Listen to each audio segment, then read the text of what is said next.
try to give you enough notice with what the answer is, so you're not wasting your time if you're not there. So we will make those requests. Okay.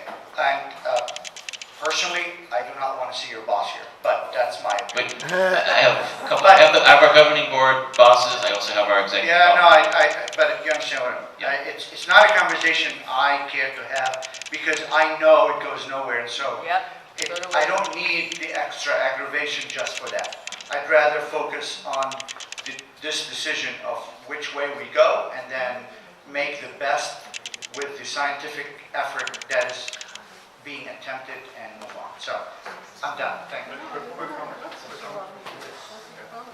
Well, thank you for your opinion. I'm not sure everyone agrees with that. I understand. Of course, and you're always very generous to other people's opinion, which I always respect. So I think that is definitely an option. We need answers to 48, how many items? There's like 100 items. We need some feedback. We need more information before we can make an informed decision. Okay. So it is 9:30. So yeah, bring one more very important speaker wants to talk. Here you go. Hi, Mr. Elper. My name is Marlissa Langberg, and I'm plaintiff's counsel on the gas leak cases.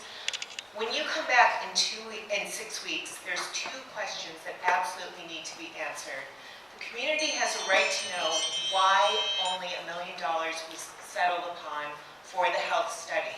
You need to bring back those board members who signed this, who agreed to this. I understand that you're not an attorney and you don't have access to the confidential information, but the community is still asking these questions. They don't know why $1 million was agreed to when the initial demand was between $35,000 and $40,000.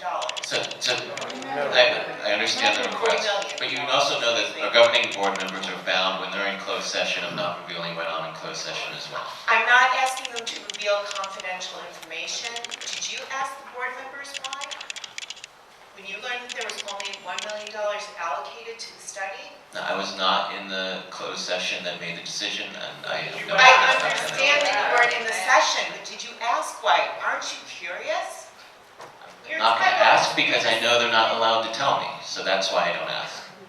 You're the Senior Public Information Specialist at the Southern California Aqmd. No, that's not my title. That's not your title? No. What is your title? The Deputy Executive Officer. Okay, but yeah, it is. It's even worse. You're more responsible. You're more responsible. Why didn't you ask, even though you weren't in the rooms negotiating the settlement deal? Why didn't you ask? This is the money that you are going to be working with. I mean, I already answered that question, so. I didn't hear you. Yeah, what is the answer? I said I didn't ask because I know I'm not allowed to they're not allowed to tell me the answer. There's no point in asking when you're not, you know that the rules are you don't know the answer. Closed session is closed session. They're not allowed to reveal those deliberations. That's how it works. You had a second question. It's really 9:30. You have a second question? Yes, my second question is, so I believe that the board members who signed the settlement agreement should be here at the next meeting. They can address those questions. My second issue that needs to be addressed at the meeting is you still haven't answered the question about why the LA County Department of Public Health. A woman previously asked, do you have to work with them? And my question can be rephrased in a different way. Why do you have to work with them? Why do you have to work with them on the epidemiology study, even though it's outside of the $1 million that you have for the health study, when the Casper study was delayed by 6 weeks when they were given an immediate directive to do this emergency study, when they hired the Leighton Group to do this 4,700 page study, which was untruthful and misleading and has misled the community. So there's nothing requiring us to work with LA County Public Health. Great, that's the answer to the question. Then why are you working with LA County? Well, when it first happened, there were requests from this community to work closely with other agencies to make sure everyone was coordinated.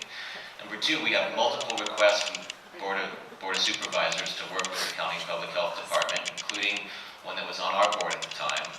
So we follow those directions, and we always try to collaborate with our corresponding public agencies to have different expertise, different authorities, different approaches to solving problems. So it's not unusual we would work with them. Nothing's requiring us to do so. I understand there's mistrust of them. I understand there's mistrust of us and every other public agency that's been involved here. But it's not an unusual thing to try to coordinate with other public agencies. I'm not talking about other public agencies. I'm talking about the Department of Public Health specifically.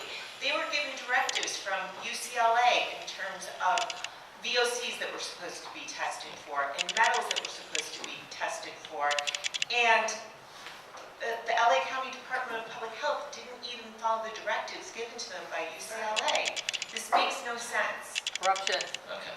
So the Senior Public Information Specialist, who's in charge of closing down the room, is standing right there. So, I really think we have to leave it out of respect for the school. We're already over time. We will come back. You're all, if we have our contact information, you're all free to email us or send us your thoughts or information. This is an ongoing process. We're not going to just move forward